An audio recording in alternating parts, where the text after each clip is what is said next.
United States of America, to the republic which stands, one nation, under God, indivisible, with liberty and justice for all. Bob, could you do the prayer? Father, we thank you for this past season, and we just pray that you can give guardian angels to the Civil Air Patrol for this upcoming year, for their safety, travels, and for their operations. Give us guidance through you, and most of all, we praise you in all your glory. Amen. Thank you, Bob. Nothing like the sound of freedom. Tap down to the prayer. There you go. Take it off. Oh man, it's just a water bottle. Well, we have a prayer, and if you don't want to participate, you don't have to. My name is Lieutenant Colonel Michael Swift. I am the acting commander tonight.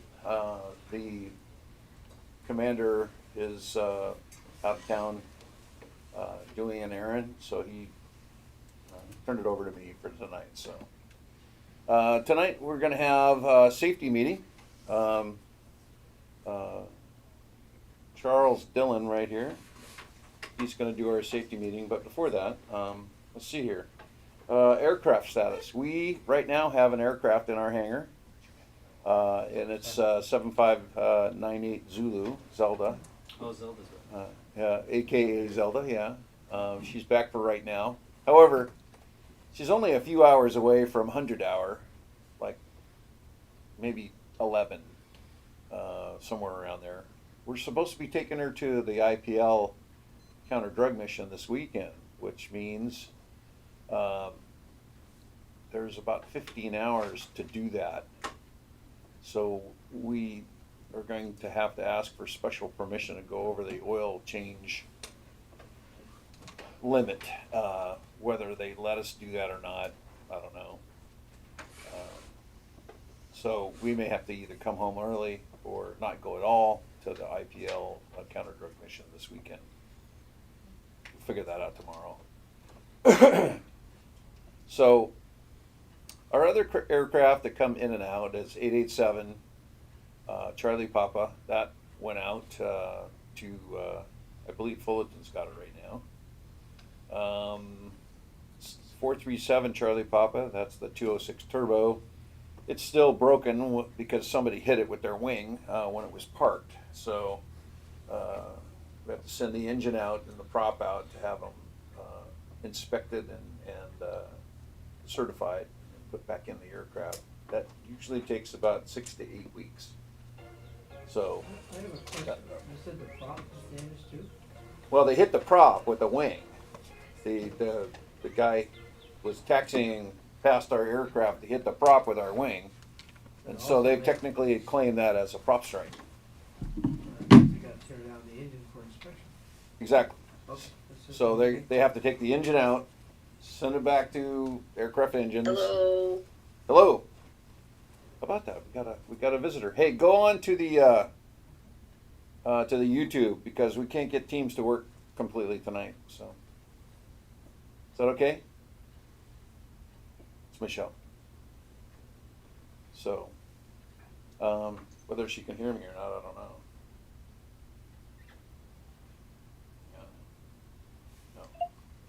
don't know. Okay, everybody that's on Teams, can you go to the YouTube video?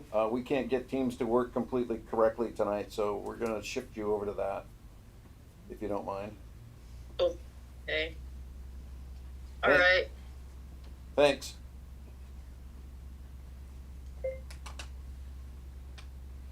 Wow.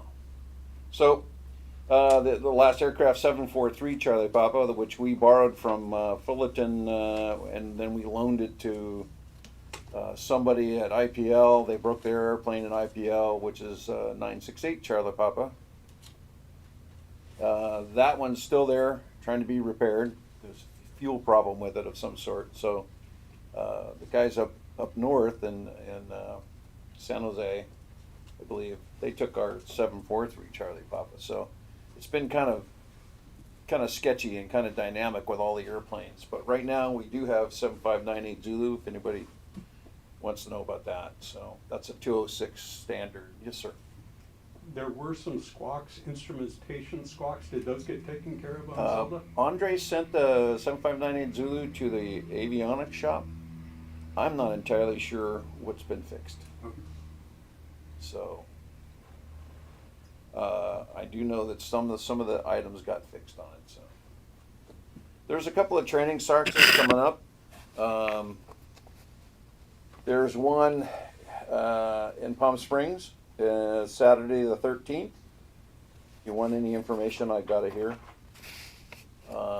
That's a Group 3, which is our group. It's a Group 3 training SARX. Group 7 has a training SARX, the 27th and 28th it looks like, and 29th maybe. It's very unclear what the dates are. There's a sign up on it. If you want this, I'll have to forward you the email, because there's a sign up link on it if you're interested. But that's Group 7, which I think is Bakersfield.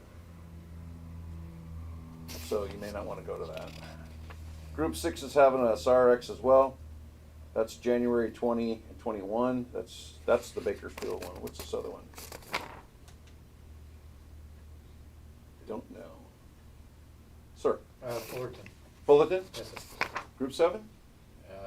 Don't know what group it is, but those dates are at Fullerton. Okay.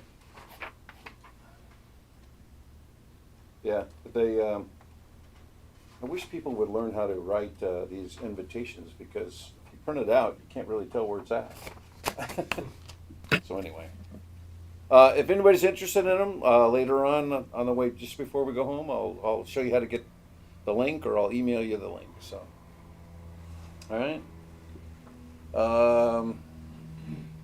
Is there any prerequisites before you can sign up to do a SARX? SARXs, you're pretty new, right? Fairly, I mean, Yeah, 6 so months now. almost always you gotta have your GES, Got it. right? And that's pretty much it, I think, for most of them. Sorry? You have to have your family prep and trainee status for any position. Right, for anything you wanna go to. So that's something that I can do when Andre's not here. Andre and Chris are both gone, so, you know, I get stuck with it, so. I'm the old commander, so I do have a little bit of knowledge, a little bit.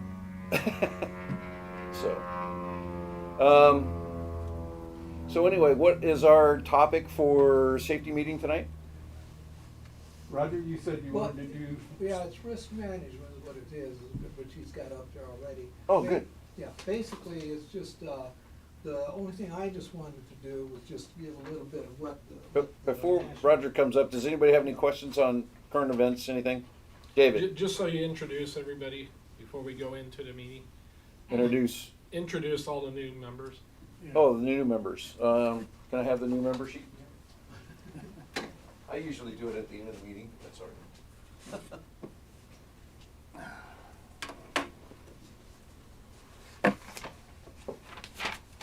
Okay, so when I call your name, stand up, tell us who you are, and why you're here, please. So I have Carlos. Good evening, everybody. Carlos. I'm a local Riverside resident. I work from home, and I teach out of cable. Just finished my CFII. Have a commercial certificate with instrument ratings. Oh, excellent. We need you. And yeah, this is my first meeting, so it's good to be here. I used to be in the Air Force. I was in the Air Force for 9 years as a crew chief, C-17s, KC-135s. Excellent. And decided to put the wrenches down and started flying. So that's kind of my story. Well, CAP certainly needs more instructors all the time, so. Yes, sir. Yeah. Welcome. Thank you. Dallas. Sorry. Hi, everyone. My name is Dallas What's your last name? Hesseltine. Hesseltine? Yes. Okay, thank you. This is my first meeting as well. Never Great. been to any Civil Air Patrol meetings. I actually found out about it. I've been trying to join you guys for a while. Someone, I think it was Andre, posted in the SoCal Aviators forum on Facebook. Great. And that's what got me here. I've always wanted to join. I have my instrument, my private. I'm working on my commercial right now, and then I'll be working on my CFI. So you have about, what, 200 and some hours? I have 300 and. Oh, I took a wild something. guess, so 300 and something, that's Yeah, good. Somewhere around there. Yeah, I have my high performance, my complex, my high altitude. I'm kind of passion for flying.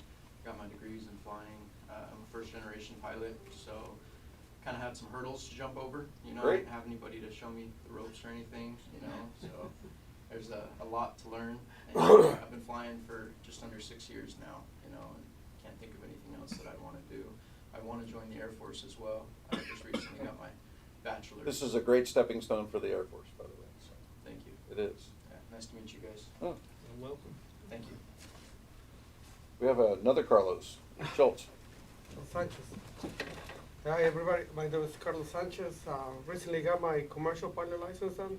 I'm Excellent. going through my CFI right now, and I hear through Facebook about it. Oh, we got a lot of Civil Air great Patrol. horsepower coming in here, so that's good. And I was gonna give back a little bit. This country has offered me so much since I got here, and I want to serve and give a little bit back to it too. So it's a good start for me to join you guys tonight. Great, great. All right. Michael Hoover? Hi, my name is Michael Hoover, and I guess I can go way back with this, not too long. I was in high school in ROTC, and I had a friend who was in Civil Air Patrol. Okay. And that's when I first became aware of it. I am not a pilot, but I have been, I've worked at McDonnell Douglas on military as well as commercial programs, including a Black area on the YF-23, Black Widow 1, or Black Widow 2 and Grey Ghost. Nice. And also C-17, F-18, Harpoon missiles, as well as all of our commercial, MD-11, DC-10, KC-10, and those configurations. I did that for 8 years. I received my journeyman's card in tool and die, having worked for 24 different departments at McDonnell Douglas, including the Wind Tunnel Model Shop, Research and Development, and departments such as that. And that's where I met my lovely wife, Kathleen. She'll be up next. But I recently got into aerial photography, which I've done very little of that, but my results have been pretty good. I'm an extra class ham radio operator, and I have been since 1991. Great. So I can facilitate any type of ground communication. Willing to bring a lot to the table. I'm getting near retirement. My hours are very flexible, and I'm looking for community service and volunteer work. Well, we're in about a year or two, we're going to need a new commander, because, you know. So welcome. Yeah, you don't know what you just stepped in. Yeah, we have a big a pitcher of Kool-Aid over here, and so, anyway. Kathleen, you're next. Well, Come hi, on. I'm Kathleen Hoover. You're just here for support, right? I am, exactly. Andreas has said, hey, you can come along. I'm Sure, absolutely. I'd like to hear what it's all about, but nah, I couldn't join. I won't be doing any of this. Well, But we if need you your help. me to type that thing, like you said, the picture. We need data, your help I can too, do so, that. I can help do you know how to with use that. Teams? I mean, somebody needs to know. So, all right, and Tyler? Hi, my name is Tyler. I'm born and raised in Corona. I responded to Andre's SoCal post on Facebook. Right. I'm a local CFI in the area. I own a plane on the lower portables, so I've been at the airport for about 4 years. Oh, nice. So I've been thinking about joining CAP. It's just I work at UPS at nights, so it's kind of tough to get here in the nighttime. Right. But we'll see how it goes. Well, you know, I've been here a long time, and I'm pretty flexible with my hours. So my offer has always been the same. If you need me during the day, then give me, you know, a day or two notice, and I should be able to come down and help you train or take tests or you know, climb the ladder a little bit. So you don't have to be here at night, really. It's nice to have you here. At 7 o'clock on Tuesday nights has been our meeting night for almost forever. However, we have a link on YouTube. David takes a YouTube of the pictures, so if you miss it, you can actually replay it. Well, I'll be committed for the next 3 weeks, but going forward, I don't know if I could. So if that's going to be an issue. Well, like I said, Tuesday nights is our meeting night. So, yeah. But you know, like I said, David tapes most of the meetings, so you can see the meetings on Wednesday or Thursday. And keep in touch with Andre when Andre gets back. Like I said, he's on a special mission tonight to retrieve his wife from the airport, so, after the vacation. Special mission, so. Anyway, that's all our new members. Thank you very much. I'm glad you're here, everybody. And don't be afraid to ask any questions. We have a couple of seniors here. Roger's a senior, Bob's a senior, and I'm a senior. We know pretty much everything that there is to know about the squadron here. This is our squadron building. You're welcome to walk around and look and see our memorabilia in the back there. The restrooms are in the back if you need that. So, our next subject is the safety meeting. Roger, would you like to come up? This is Roger Mann. He's our senior safety officer, and he'll be helped by Charles Dillon, our assistant. He's assistant, Yeah. and I'm the primary, I guess. I just let the assistant do everything, so. Mine's really short. Just to let you new people know, and even the old people know, that Mike is fantastic. When he says he will help you out, he will help you out. If you wanna excel in the Civil Air Patrol, he's your man. He will help you out in every way. Just a short introduction of me. I was in the Air Force for 34 years, flew that for 28 years. And after I retired, I went to work for the morale welfare part of the Air Force, which they call NAF today. Was Mr. Pierce down here, who was a captain, airline captain. And him and I got along pretty well sometimes. Once in a while we got in some arguments, but we both ran the Aero Club, which is where you rent airplanes to people who are in the military and families. We did that for, well, probably before she closed the club down, it was about 15 years. It was 15, 16 years, yeah.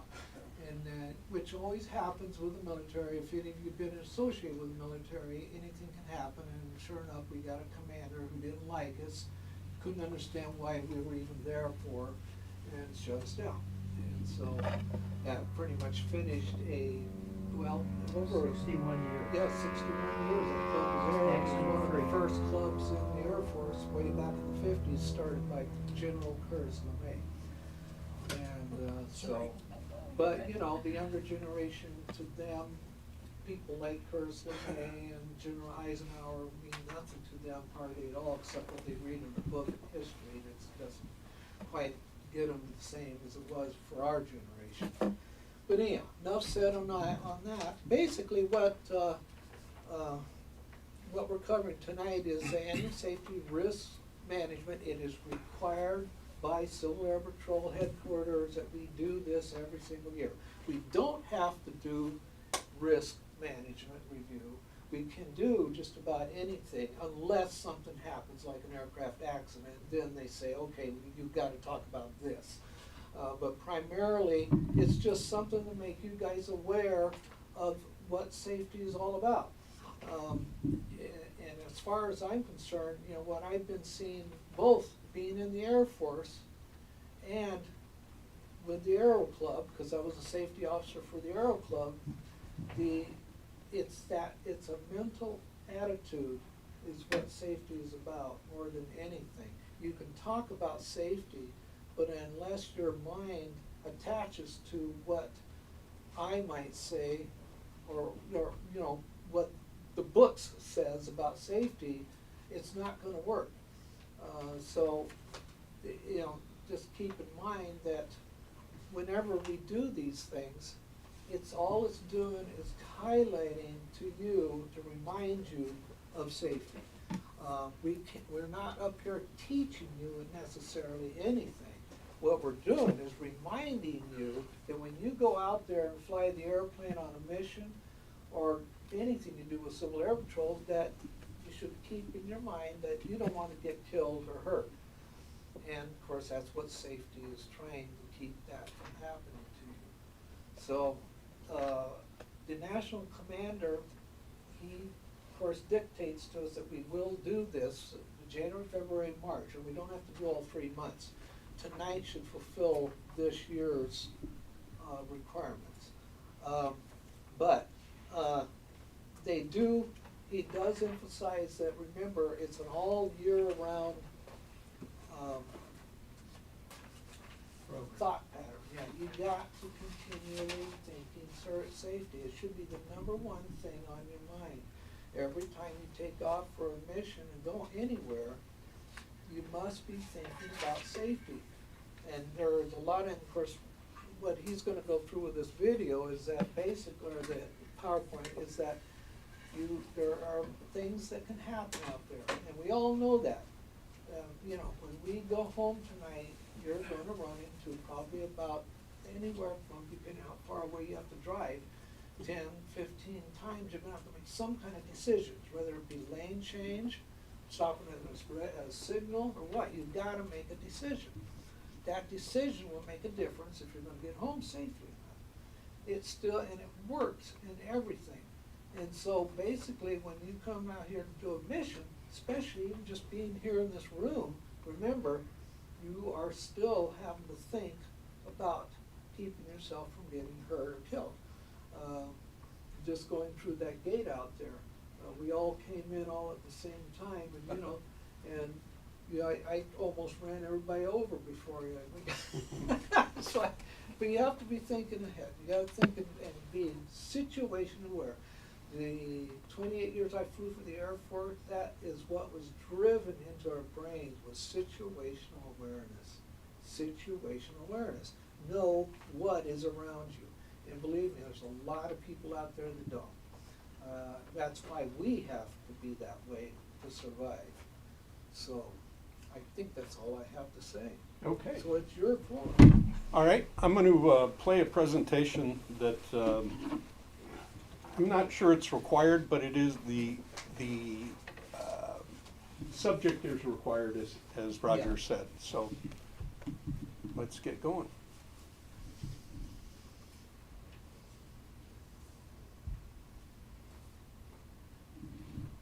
Welcome to Civil Air Patrol Safety's annual Safety Risk Management Review. This review will take you through CAP's safety risk management process and introduce you to a few key ideas in the practice of risk management within Civil Air Patrol. Because the world of risk management is a complex field that can be applied to a range of industries, this review brings plain language and a practical approach to applying risk management in all CAP missions, activities, and other events.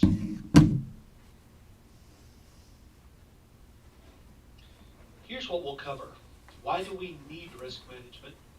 How you can use 4 simple terms and questions to decomplexify risk management. Playing what if to discover things that could be sources of injury, illness, or damage. Applying a few practical questions and answers to the risk management process. The critical importance of involving others throughout the process, and principles of the risk management process. Why do we need risk management? Well, in a word, uncertainty. No one can say with 100% certainty that nothing bad will happen. Another way to state that is, none of us can guarantee that absolutely everything will go perfectly right 100% of the time. We've all experienced things we didn't expect or couldn't foresee, but there are also times when we've been informed enough to say, I saw that one coming. No one likes to be caught off guard, and if we can gather enough information to inform ourselves and others, we forearm ourselves with the knowledge and tools that keep us safe. Because we need to manage uncertainty to the best of our ability, risk management must be a part of everything we do. It's part of our safety management system, and as such, it's part of our safety regulations. And that means following the process is required.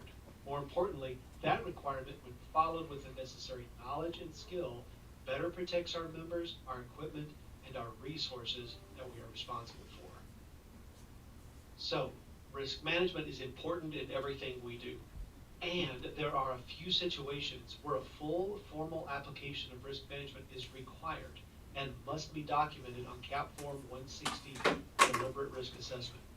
These include, but aren't necessarily limited to, National Cadet Special Activities, Cadet Special Activities, encampments, National Flight Academies, flight clinics, cadet O-rides, and more. Any activities that are being conducted for the first time, or when there is a significant change in members involved in planning, executing, or supervising. Anytime a unit receives a new model aircraft or vehicle, this includes care and storage of the equipment as well as training and familiarization requirements. Any one-time activity that is conducted outside the normal scope of unit activities such as road trips, air show support, squadron moves, cadet trips, or any event longer than 24 hours. While these address requirements by regulation, we all benefit from risk management being applied to every mission, activity, and other event. Regardless of when and where our risk management process is applied, our best ally in safety is the information that is both gathered and disseminated throughout the process. Knowing what can cause unsafe outcomes and taking action to address them reduces uncertainty, even though it will never eliminate it entirely. On the other hand, our worst enemy in safety is complacency. Complacency is an unwarranted or non-rational belief that bad things aren't likely to happen because they haven't happened yet. This belief creates a false sense of certainty that exposes people to unnecessary risk. So risk management is the process of collecting important information about what could cause an unsafe outcome and then applying the necessary tools, actions, processes, and or people to reducing the likelihood of that outcome. To put it another way, risk management is doing our best to reasonably prevent harm or damage. Now, let's look at our overall risk management process and then discuss the most important terms and questions that we can use to apply it. Civil Air Patrol's risk management process is similar to the Air Force's and has 5 basic steps. The first is identifying hazards or possible sources of injury, illness, or damage. The second is assessing risks or figuring out which hazard sources must be addressed to keep people and equipment as safe as reasonably possible. The third and fourth steps is developing and implementing controls, making sure the right tools, processes, actions, and people are in place to protect people and equipment from the sources of injury, illness, or damage. And lastly, evaluating effectiveness, making sure the controls are working as expected and making necessary adjustments. Following these steps and involving others in each of them leads to a more collaborative and coordinated approach to managing risk in every CAP mission, activity, and other event. One of the more challenging aspects of risk management is that the world of risk management is filled with terms that can vary depending on the field in which they are applied. These terms and their corresponding definitions are important for ensuring the integrity of formal risk management as a discipline for protecting a wide range of resources, from people to information to equipment, facilities, and beyond. Most people, however, don't think of risk in these terms. They do, however, probably understand the idea of risk in terms of the likelihood of something happening or not happening, and that there are ways to better protect the things they care about when the risk of a negative outcome is high.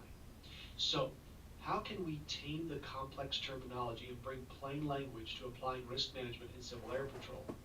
Let's look at 4 simple key terms and questions that you can use in following this process. There are really only 4 simple terms and questions you can use to apply the risk management process and involve others along the way. The first is source. This relates to the first step in the risk management process, identifying hazards. Source is the origin of possible injury, illness, or damage. The second is outcome. This relates to the second step in the risk management process, assessing risk. Outcomes are the injuries, illnesses, or damage that could result from encountering the source. The third is control, and this step relates to step 3 of the risk management process, develop controls. Controls are the rules, tools, processes, actions, and people that are needed to reasonably protect a person or equipment from harm or damage. The fourth is responsibility, and this relates to both step 4 and 5 of the risk management process, implement controls and evaluate effectiveness. Responsibility is about who is put in charge of making sure things get done and watching to be sure those things that were put in place are working. So let's look at a practical example starting with a game of what if. Asking what if is a way to reveal sources of possible unsafe outcomes. Asking this question should start at the beginning of the activity planning process and continue until the activity is over. Asking what if continuously keeps everyone alert to both known and previously unknown sources of injury, illness, or damage. What can happen if we need to prepare, serve, and store food? What can happen if the weather is going to be hot or humid? What can happen if a member or participant has an extreme allergy? What can happen if members participate in a sports activity? Let's look at how answers to the first question might play out in the planning process. What can happen if we're preparing, serving, and storing food for an activity? Let's look at the source question first. What things could get people hurt, make them ill, or damage equipment and facilities? Examples in this question include knives, stoves, food allergies, food spoilage, and more. Using the information from the source question, we can answer the outcome question. What injuries, illnesses, or damage are possible? Knives can cause cuts. Hot surfaces can cause burns. Food allergies can cause people to have an allergic reaction to certain foods. And food spoilage or contamination can cause food poisoning. Some of the above outcomes could be very serious. For example, a cadet with a peanut allergy could experience anaphylactic shock, which could be life-threatening. So, how could we reduce the chance of that happening? For that answer to that question, we move on to the control question.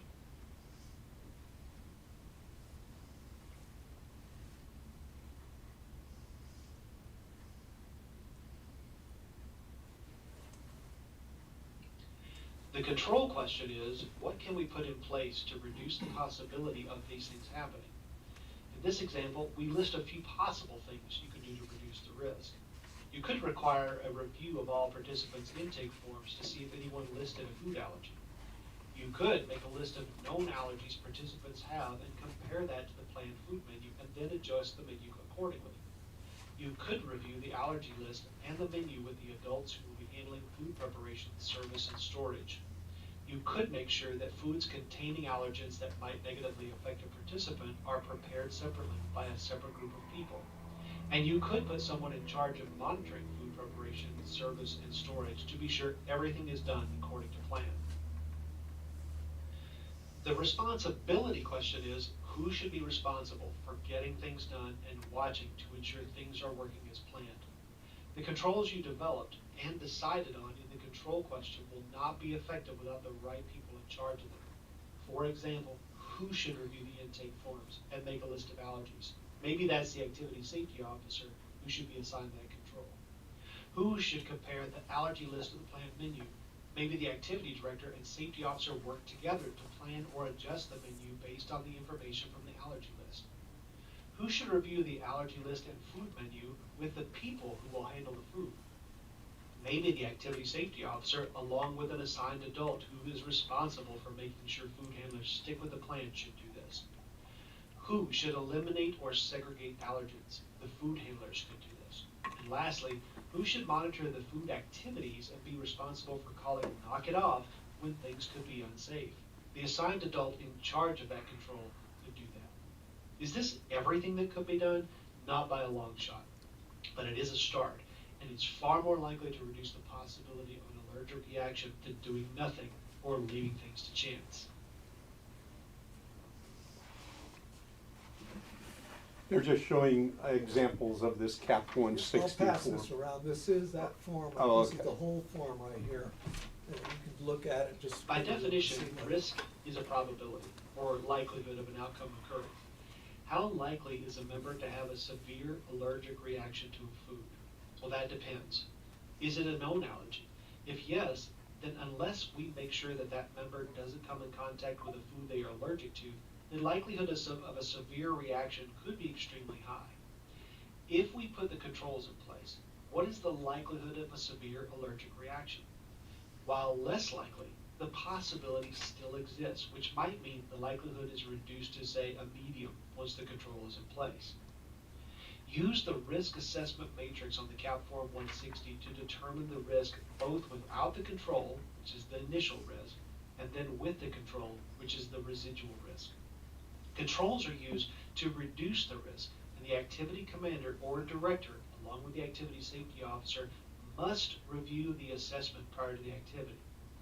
Any high or extremely high residual risk must be forwarded to the national commander for approval. It's important to note that determining probability is as much art as science. But at best, unless you work in a field where risk probabilities are derived from considering a complex set of variables integrated into an equally complex mathematical formula, an informed estimate on your part and involving others will do just fine.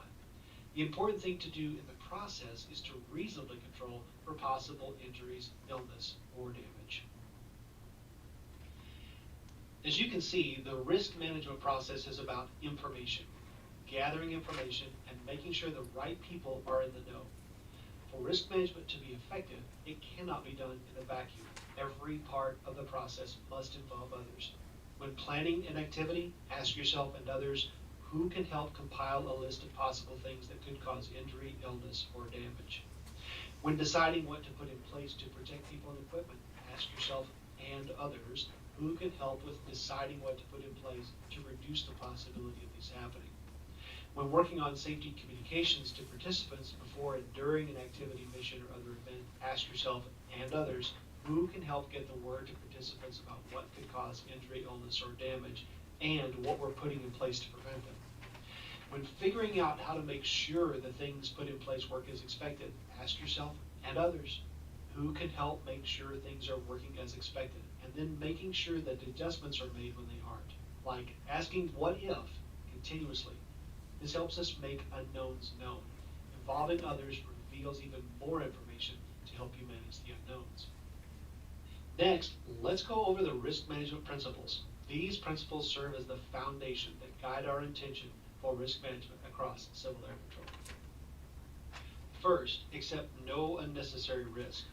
All CAP missions, activities, and daily routines involve risk and require a basic understanding of hazards, risks, and appropriate controls. The best actions and decisions for accomplishing a mission or completing an activity are those that meet all the mission activity requirements while exposing members and resources to the lowest acceptable risk. CAP's risk management process provides the basis to implement sufficient risk controls that will reasonably assure that members and equipment will not be unreasonably exposed to harm or damage.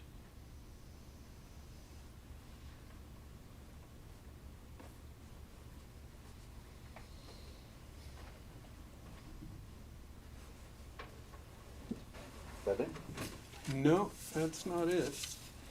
We'll give it a second here, see if it's gonna catch up on its own. Yeah, I noticed that when I ran it on my computer at home, there was a couple of things where it just looked like nothing was there. It was like, well, okay, what's going on? Second, Is it loud make enough for risk everybody? decisions at the Okay. appropriate level. Every member must make personal risk decisions when it comes to their well-being. For example, an activity or task that is beyond a member's ability could result in that member being injured. The decision to participate solely belongs to that member, and that decision should be respected without judgment. However, decisions that involve other members or CAP resources and assets must be made by those entrusted with the responsibility for the mission, activity, or other event. Commanders ultimately hold this responsibility, but entrust others with carrying out that responsibility on their behalf. These leaders must be involved in and establish clear accountability for the risk management process and adhering to the risk controls that keep people and equipment safe.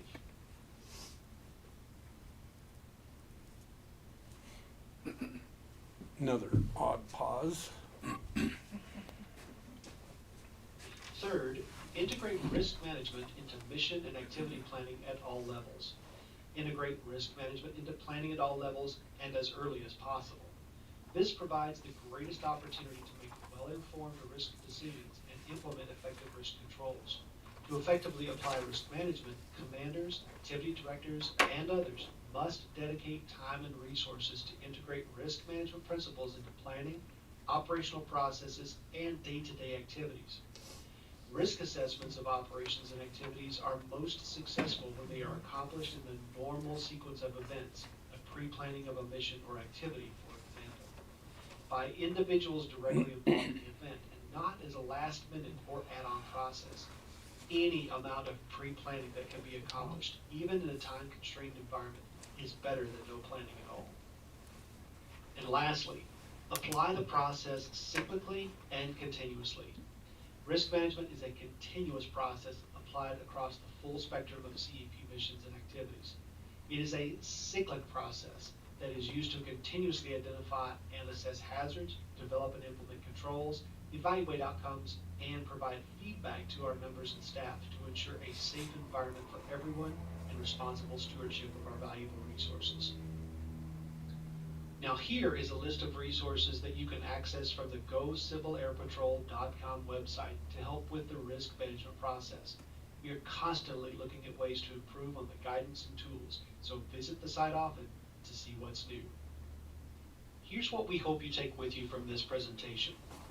Information is your ally in safety. Without information, you cannot effectively protect people and equipment. Use the 4 terms and questions to guide the process. Keeping things simple will help focus on what can happen and what controls are needed to make the activity a complete success. Ask what if continuously throughout the process. What if helps reveal unknowns so you and the activity participants can be fully aware of possible sources of harm or damage and what to do about them. And involve others. Risk management is not effective as a solo activity. Check in with others every step in the process to make sure the risk management plan is sound and the right people are involved. Your knowledge and skill with CAP's risk management process is a critical factor in reducing negative safety outcomes and increases the likelihood that every mission, activity, and other event is a complete success where everyone goes home safe and sound and our equipment is as ready and reliable as it can be. Here's what you can do now. Apply the risk management process in every activity, mission, or other event. Follow CAP Regulation 160-1 and the risk management process and document formal risk management when required, and even when it's not. Reach out to your safety officer and ask for their support in the risk management process. Thank you for your time and your attention in helping us be as safe as we can be. Okay, that is the official end. Any questions about the presentation at all? I'm fairly new to the safety group, as it were. I've only been with CAP about 6 months for you new folks, so just starting. I'm also into radios, and I'll take you back to the radio room when we're done here, and you can peek at some of the stuff we have. Safety is important. It needs to be part of everything we do here at CAP because we have some risk factors. We're flying airplanes. We're doing, the cadets are doing a lot of ground missions, a lot of things like that. So it's very important. We have cadets. When we're involved with cadets, and just because we don't have cadets here, that doesn't mean we won't be assigned to groups for events or missions that do have cadets involved. So it's extremely important. Make sure that, if you see something, say something. And again, I'll repeat what they said. It's the what if. Keep that in mind. Roger, anything else, sir? No, that's all I can think of. Just make sure that for you guys that you signed in on the sheet, I'm not sure where it's at, but make sure you do it so you can get credit tonight. Yeah, and those of you that are on YouTube, Roger, I'll go ahead and do the pickwork on on the thing. Those of you that are on YouTube, please shoot me a quick email and just let me know that you watched the presentation, and I'll give you credit. And also, don't forget to check those little boxes down at the bottom where this is fulfilled. They're on that sheet too. I pull them out. Oh, everybody's online is on that sheet. Oh, perfect. Excellent. All right. Any other questions? All right. Thanks for your attention. Great. Thank you, guys. Your eyes. Oh, yeah. And I need those. I mean, I could use them. Great. For everybody that's new here, I mean, I understand that it might be a little boring to come into a safety meeting. However, safety is a big deal, and it's in everything we do. Every time we want to fly a sortie, and a sortie is just start the airplane, go from here to that airport, and shut down the airplane. We have to do a risk management questionnaire, and the pilot has to fill that out with all the other things. And there's a bit of paperwork in Civil Air Patrol, but it's all for a reason. The military actually pays for a lot of stuff we do here, and they just want to know how their money's spent. So that's how come we have to fill out all the sortie information, and we have to do all the paperwork, and we have to be safe and everything like that. So participate. It's great. Keeps you alive. We do many things here at Civil Air Patrol. We have different types of missions. Like this weekend coming up, we have a counter-drug mission where we actually fly the border between San Diego, basically, and Arizona. We fly right down 500 feet away from the border line, and we fly 1,000 feet, and we go back and forth. Mostly, yes, sir. So I understand this is my first meeting, but are No. we able to tag along on stuff like that? On the counter drug, it's kind of touchy. Are you law enforcement by any chance? No, No. I'm going through backgrounds. Right. We have two different criteria. We have either you have to be with Civil Air Patrol 2 years, or you have to be current law enforcement to pass the Form 83, I think it is, right? The Form 83 test. And once you fill out the application, you pass the test, and then we do your background check. We send your application to somebody, and probably the FBI, I don't know, but once they check it and they say that you're okay, then you get to fly the counter drug missions. There's different things we do, and like we have a thing called WADS missions, which are Western Area Defense. We actually are the rabbit that goes out into the airspace, and then the military comes in and finds us. So it's kind of a fun deal. The F-16s fly right next to you and scare the crap out of you. So, but it's fun. It's exciting to see that F-16. He's like this because he can't stay at 90 knots very, very long. He's trying to stay in the air. But we do that. We do counter-drug missions. Sometimes we go to the Sierras. We fly around and look for marijuana farms that are illegal. Sometimes we fly the border. Sometimes we fly search dogs for certain sheriff's departments.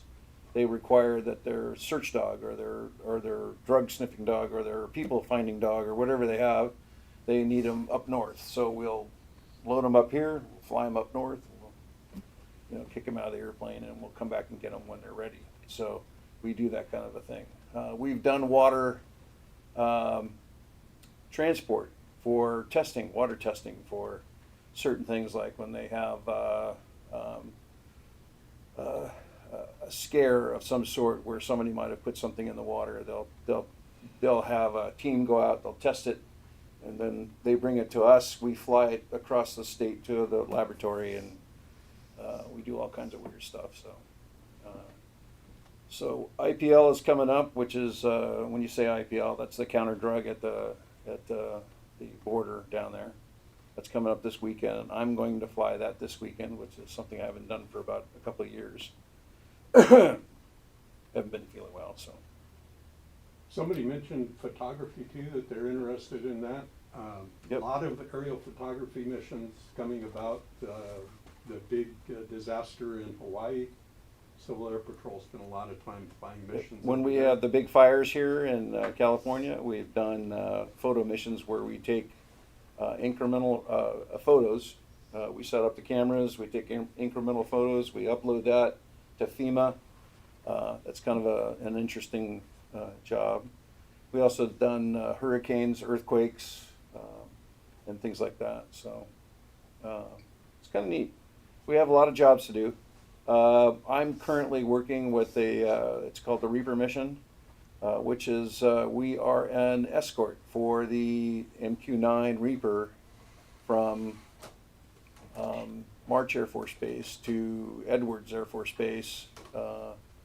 We do that twice a day. We take them up there, we drop them off, and then later in the afternoon we pick them up and we fly them back. So it's a requirement for the FAA that the Reapers have and I think it's only for the training guys, the guys that are training in the Reaper, but they have to have a visual escort with them in the airspace, the public airspace. So in the United States. Now, certain areas have a new 3D radar, and the new 3D radar takes the place of the escort aircraft. So, but right now, that's what we're doing. So about 3 days a week, we do escort from March to Edwards back. Kind of fun. It's what do you call it? Formation flying. You know, we fly next to each other about 500 feet away, and pretty soon we're going to graduate into nighttime escorts. So all you experienced pilots, if you were in the CAP, you might qualify to do the Reaper escort. So, which takes a little bit of qualification as well. So, anyway, what else, sir? I do have a question. He brought up the topic of you mentioned that there needs to be like a security clearance and whatnot. I'm not law enforcement, but I do have an active secret clearance. Would that sufficient? Or? You know, we can try. I don't know if that qualifies or not, but we can give it a try. Okay. And then, you know, if they allow you, then you get to go. Okay. But typically it's 2 years, and or a law enforcement qualification. So for the counter drug. Okay. It doesn't mean everything else has that same qualification. So. In Civil Air Patrol, you can learn forever. We have different ladders to climb and different goals to meet. You can be a wing commander, region commander, national commander. Those are all different steps. You can be a squadron commander, which is what we have here, squadron. Cadet commanders. We do encampments for the cadets every year. I like to go to those. They're a lot of fun to watch the cadets. They're some of the most professional people that I've ever seen, is the cadets. It's really good that they work together for a goal, and they have a lot of fun doing it, and I like to watch them. So that's one thing. If you start getting negative about what you see the younger generation now, just come to a cadet event. Come to an encampment and watch them, you sit there teamwork. And you come out of it with a very positive attitude because they are such neat kids. I didn't believe it. Yeah. First time I went, I was floored. So, you know, how professional they were and how good they were. So, And they straighten I us out. recommend going to encampments and spending your time there. You know, we're all volunteers. We don't get paid for what we do.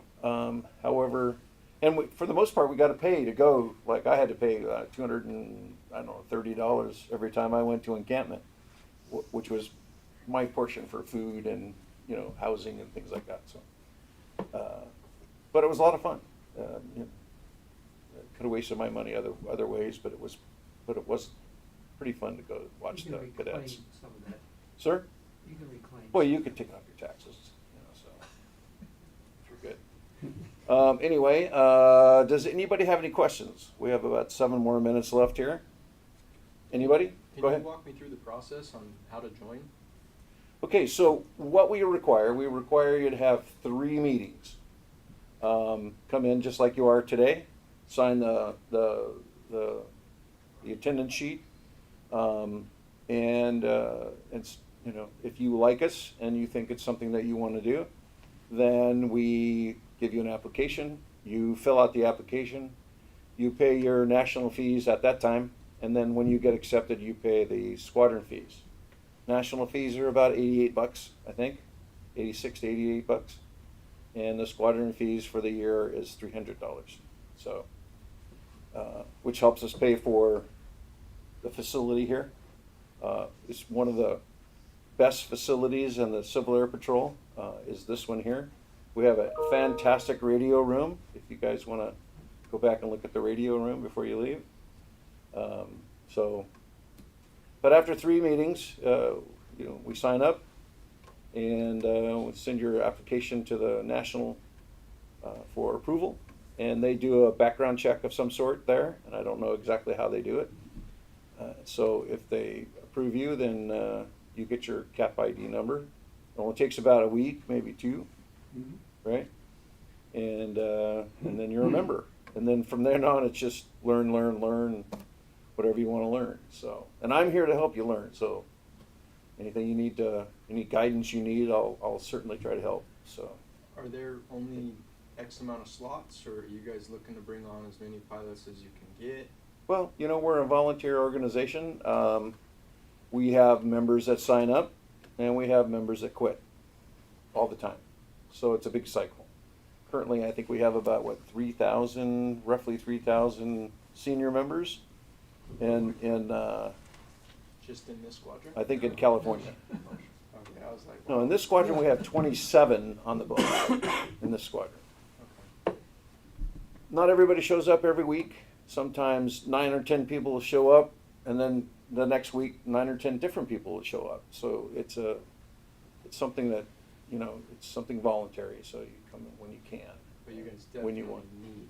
What's that? You guys definitely need additional pilots. We do. We always need So I can additional tell my pilots. pilot buddies. Yeah. I could bring them, right? What's that? I said I could bring my other pilot friends. Yeah. Okay. Yeah, absolutely.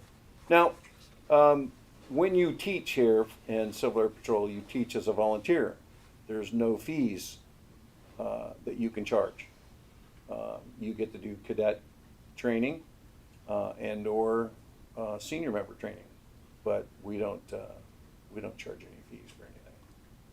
So that's one thing that discourages some people. They think they can come in and make a lot of money, but you can't. So we have 550 plus Cessna aircraft in in the United States. So we have a pretty good assortment of airplanes. Here in California, we have, I believe, 26 or 27 aircraft total just in California. So other states don't have that many, maybe 1 or 2. But I think Florida, Texas, and California are the 3 largest ones that have support. But we have them in Hawaii, Alaska, and all over the United States. Puerto Rico? Do we have some? I didn't know that. Yeah, Joe Averio was from Puerto Rico. So, yeah. Any other questions? Pilot hours in terms of like requirements. We have a sheet somewhere, and we have some requirements that I can print it out for you after the meeting, or find it for you. Typically, it's I think 150 hours is the first milestone, total time, which gives you VFR pilot, and then I think it's 200 hours. Now, don't quote me; I could be off a few 50 or 60 hours, but I think it's 200 hours for transport mission pilot.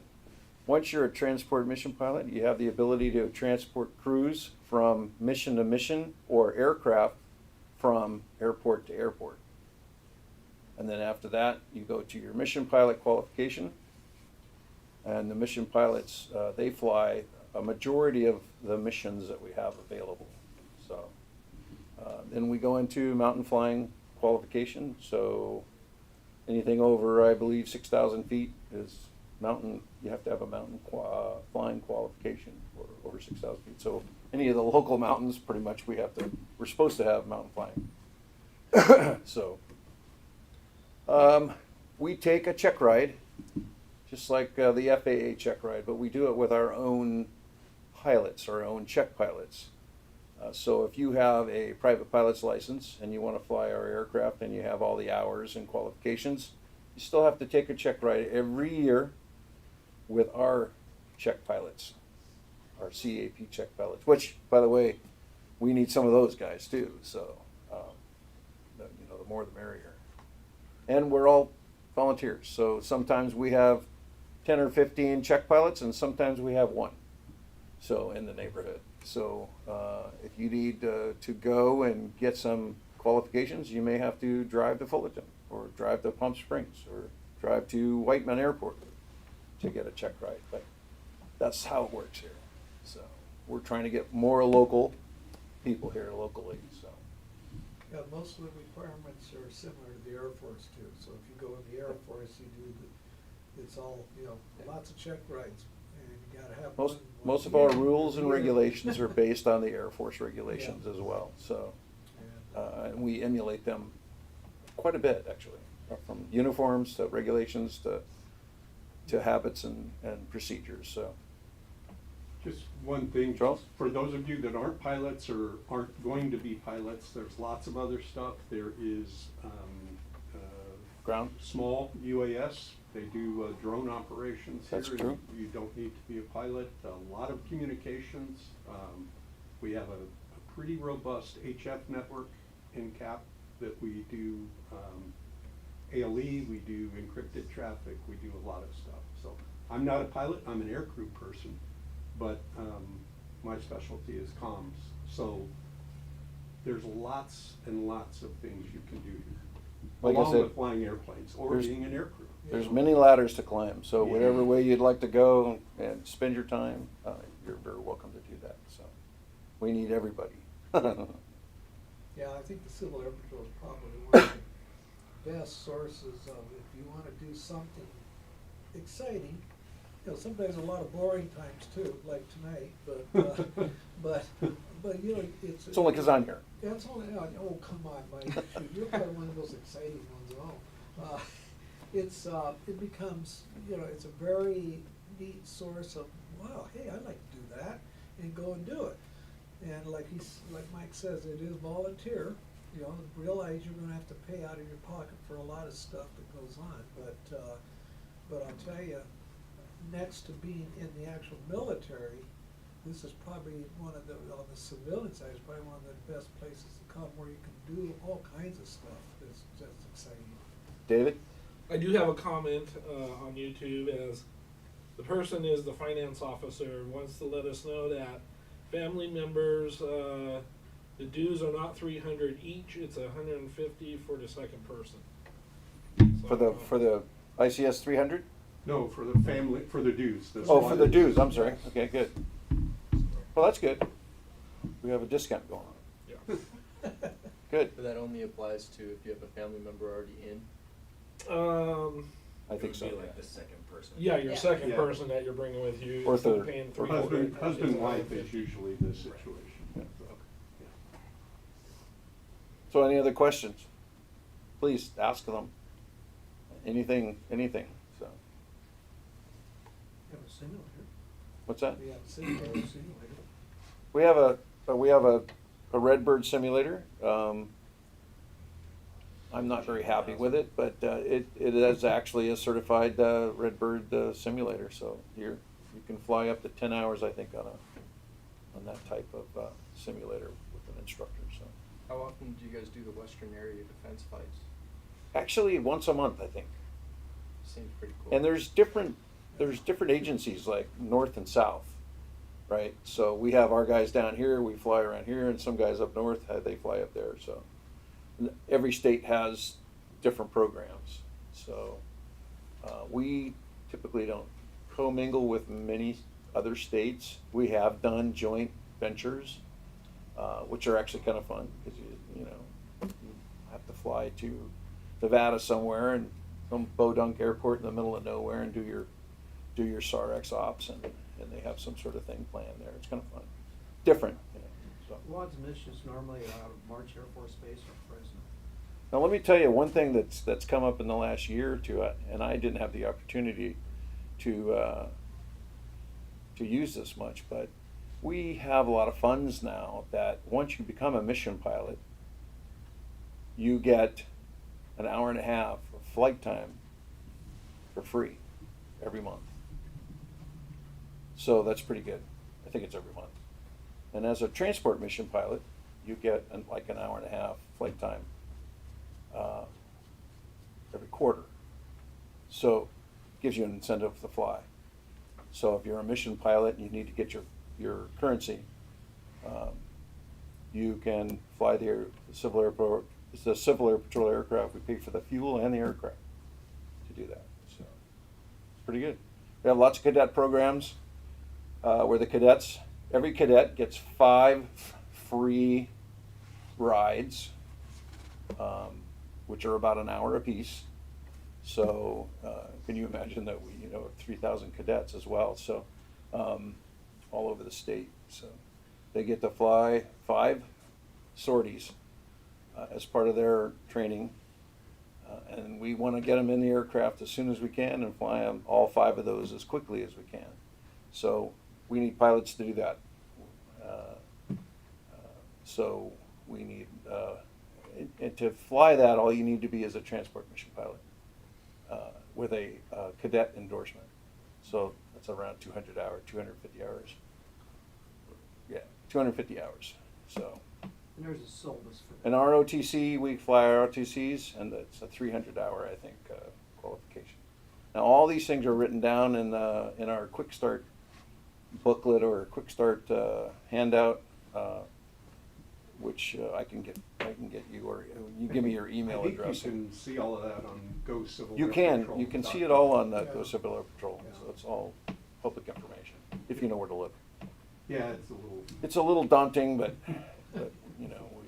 after a few years, you get used to the idea that they're all volunteer programmers, and we have to give them a little leeway. So, any other questions around the room? Anybody?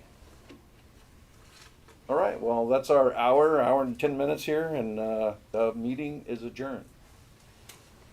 You fly out of cable? What's that?